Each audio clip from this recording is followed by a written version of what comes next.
Welcome students, GPS online classes में आपका स्वागत है। आज हम लोग चैप्टर 3 मैथ्स का सिलेबस क्लास 12 का, जिसका नाम है, चैप्टर का नाम है मैट्रिसेस, इसके बारे में देखेंगे कि इस चैप्टर में क्या क्या है। सबसे पहले तो डेफिनेशन है कि अगर हम किसी भी डाटा को हम हॉरिजॉन्टल और वर्टिकल अरे फॉर्म में लिखते हैं तो वो मैट्रिक्स कहलाती है। फिर इसके टाइप्स हैं column matrix, row matrix, zero matrix, square matrix, diagonal, scalar, unit और आइडेंटिटी मैट्रिक्स। चाहे हम यूनिट मैट्रिक्स कहें चाहे आइडेंटिटी मैट्रिक्स कहें, इस मैट्रिक्स का जब हम डिटर्मिनेंट निकालते हैं तो इसकी वैल्यू ऑलवेज 1 होती है।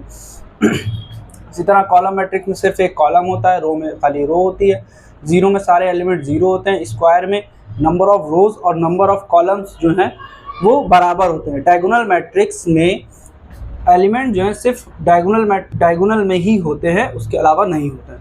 ऑर्डर ऑफ मैट्रिक्स ये एक इम्पॉर्टेंट टॉपिक है, इस पर एमसीक्यूज आपका बोर्ड एग्जाम में तो आता ही आता है, साथ में कॉम्पिटिशन्स में भी इस पर क्वेश्चंस आते हैं। इक्वालिटी ऑफ मैट्रिक्स ये भी एक अच्छा टॉपिक है। ऑपरेशन ऑन मैट्रिक्स, सब कुछ पूरा चैप्टर जो है वो इन्हीं 3 पर चलेगा। Addition of matrix, subtraction of matrix, multiplication of matrix, जिसमें मोस्ट इम्पॉर्टेंट है आपका मल्टीप्लिकेशन।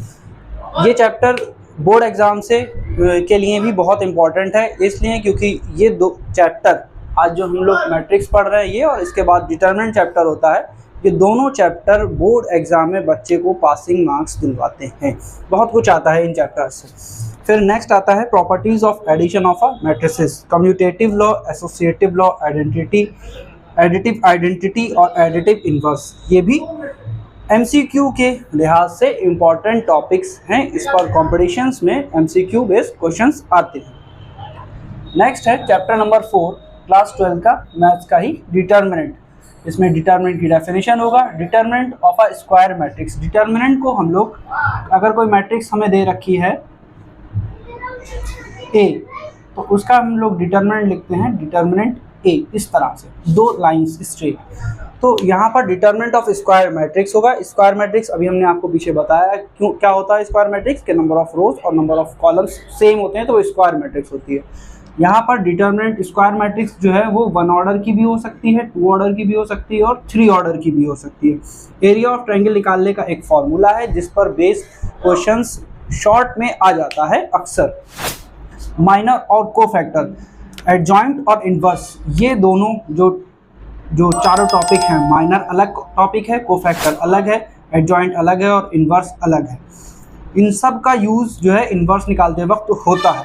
ये मोस्ट इम्पॉर्टेंट टॉपिक है बोर्ड एग्ज़ाम के लिहाज से। इनवर्स आपसे पूछा जाता है बोर्ड एग्ज़ाम में, अक्सर पूछा जाता है, या कहें कि अगर किसी डिस्ट्रिक्ट के 10 सेट हैं तो 10 में से 4 में आपका इनवर्स निकालने का क्वेश्चन लॉन्ग में मौजूद होगा। इसी तरह की वीडियोस के लिए आप हमारे चैनल से बने रहिए। चैनल को लाइक कीजिए, शेयर कीजिए, सब्सक्राइब कीजिए। Thank you.